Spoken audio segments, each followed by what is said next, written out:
ಮತ್ತೆ ಮರಳಿ ಕಟ್ಟೆ ಮತ್ತು ಸಹಕಾರ ಕ್ಷೇತ್ರ ಕೊಡುವಂಥದ್ದು, ತಮ್ಮ ಸ್ವಂತ ಆಸ್ತಿ ಮಾಡ್ಕೊಳ್ಳುವಂಥದ್ದೆಲ್ಲ. ಇವತ್ತಿನ ಶುಗರ್ ಫ್ಯಾಕ್ಟ್ರಿ ನಮ್ಮ ಇತರದ್ದು ಏನೋ ಹುಂಚಾಳದ್ದು ಅವ್ರು ಸ್ವಂತ ಮಾಡ್ಕೊಳ್ಳಿ ಏನು ತಪ್ಪಲ್ಲ. ಆದರೆ ಇದು ಸಹಕಾರ ಕ್ಷೇತ್ರದಲ್ಲಿ ಏನಿರ್ತಿಂಥದ್ದು ಘಟಪ್ರಭಾ ಶುಗರ್ ಫ್ಯಾಕ್ಟ್ರಿ, ಅದನ್ನು ಮತ್ತೆ ಮರಳಿ ಅಲ್ಲಿ ಜನರ ಕೈ ಕೊಟ್ಟಂತೂ ಆ ಭಾಗದಲ್ಲಿ ಅವ್ರು ಸೋಲ್ಸೋರು ಯಾರಿಲ್ಲ ಅಂತ ಅನ್ನಿಸ್ತದೆ.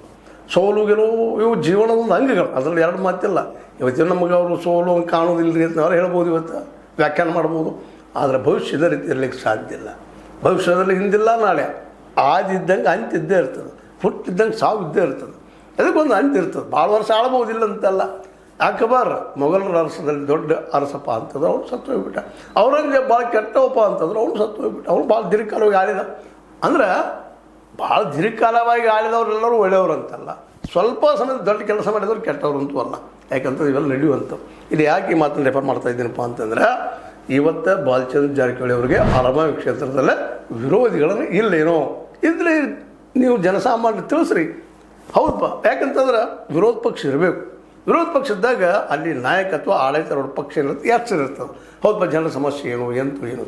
ಈ 5 ಮಂದಿ ಸಹೋದರರಲ್ಲಿ ಹೆಚ್ಚರಿದ್ದವ್ರು ಯಾರಪ್ಪ? ಫಸ್ಟ್ ಬಂದ್ರೆ ಬಾಲಚಂದ್ರ ಜಾರಕಿಹೊಳಿ ಅವರು, ಎರಡನೇದಾಗಿ ಸತೀಶ್ ಅವರು ಬುದ್ಧಿವಂತರಿರ್ತಾರೆ, ಮಾತಾಡೋದಿಲ್ಲ, ಮಾತು ಕಡಿಮೆ, ಕೆಲಸ ಹೆಚ್ಚ.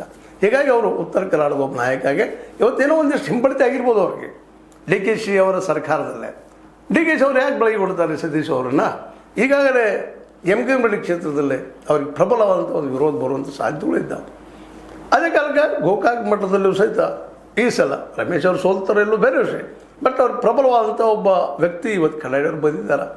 ಈಗಾಗಲೇ ನಿಮ್ಗೆ ಎಮ್ಕೆಂಬಳ್ಳಿಲಿ ಅಂತ ಕತ್ತಿ ಬ್ರದರ್ಸ್, ಅಷ್ಟಗಿ ಮತ್ತು ಉಂದ್ರಿ ಒಂದಾದ್ರೆ ಅದ್ರ ಜೊತೆಗೆ ಅಲ್ಲಿ ನಮ್ಮ ಪಾಟೀಲರು ಅವರು ಕೂಡಿದ್ರಪ್ಪ ಅಂತಂದ್ರೆ ನಿಶ್ಚಿತವಾಗಿಯೂ ಅಲ್ಲಿ ಗೆಲ್ಲೋದು ಸತೀಶ್ ಅವರಿಗೆ ಕಬ್ಬಿಣದ ಕಡಲಿನ ಎರಡು ಮಾತಿಲ್ಲ. ಇನ್ನು ಅರಮಾವಿ ಕ್ಷೇತ್ರದಲ್ಲಿ ಮೋಸ್ಟ್ಲಿ ಯಾರಿಲ್ಲ. ಇದ್ದಿದ್ರೆ ಗಡಾದವರ ದೊಡ್ಡ ದೋಷ ಏನಪ್ಪ ಅಂತಂದ್ರೆ ಆರ್ಥಿಕವಾಗಿ ಸಬಲರಲ್ಲ.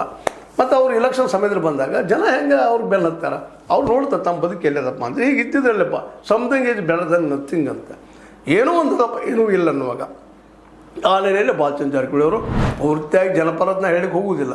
ಅವ್ರ ಪ್ರಮುಖ ಕೃಷಿಕರಿಗೆ ಮಾರ್ಕೆಟ್ ಮಾಡಿ ಕೊಟ್ಟಿದ್ದಾರೆ, ಎಲ್ಲ ಮಾಡಿದಾರೆ ಅಂತ ಹೇಳಿಕ್ಕೆ ಹೋಗೋದಿಲ್ಲ. ಆದರೆ ಈ ಎಲ್ಲ ರಾಜಕಾರಣಿ ನೋಡಿದಾಗ ಒಂದಿಷ್ಟು ಅವರು ಪ್ರಬಲರು, ಯೋಗ್ಯರು, ಸಮರ್ಥರು ಅನ್ನುವಂಥ ಮಾತು. ಹೀಗಾಗಿ ಗೋಕಾಕದಲ್ಲಿ ವಿರೋಧದ ಇಲ್ಲಂತಲ್ಲ, ಅದು ಕಣ್ಣಿಗೆ ಕಾಣೋದಿಲ್ಲ, ಹೊರಗೆ ಹೇಳ್ಕೊಳ್ಳೋದಿಲ್ಲ ಜನ. ಮತ್ತು ಇಂದಿನ ಧ್ವನಿ ಬರ್ತದೇನೋ, ಯಾಕಂದರೆ ಇವತ್ತಿನ ಕಡಾಡಿ ಅವರ ಓಡಾಟ ಮಾಡೋದು, ಮಾತೇಶ್ ಕಡಾಡಿ ಅವರು ಜನರಿಗೆ ಭೇಟಿ ಆಗುವಂಥದ್ದು ಇವೆಲ್ಲ ನೋಡಿದಾಗ ಪ್ರಬಲವಾದ ಈ ಜಂಗಿ ಕುಸ್ತಿ ಗೋಕಾಕದಲ್ಲಿ ನಡೀತದೆ. ಎಮ್ಕೆಂಬಳ್ಳಿಯಲ್ಲಿ ನೋಡಬೇಕದು ಏನೇನು ಆಗ್ಬೋದು ಅಂತೇಳಿ. ಯಾಕಂದ್ರೆ ಚಾಣಕ್ಯರಿದ್ದಾರೆ ಅವರು 5 ಜನ, ಅದರಲ್ಲೂ ನಮ್ಮ ಸತೀಶ್ ಅವರು ಜೊತೆಗೆ ಬಾಲಚಂದ್ರ ಅವರು. ಇವತ್ತು DCC ಬ್ಯಾಂಕ್ ಇಡೀ ಲಿಂಗಾಯತ್ ಕಮಿಟಿ ಕೈಲಿತ್ತು, ಅದನ್ನು ತಮ್ಮ ಸೊಪ್ಪರ್ ತೆಗೆದುಕೊಂಡ ಲಿಂಗಾಯತರ ಸಹಿತ ವಿಶ್ವಾಸ ತೆಗೆದು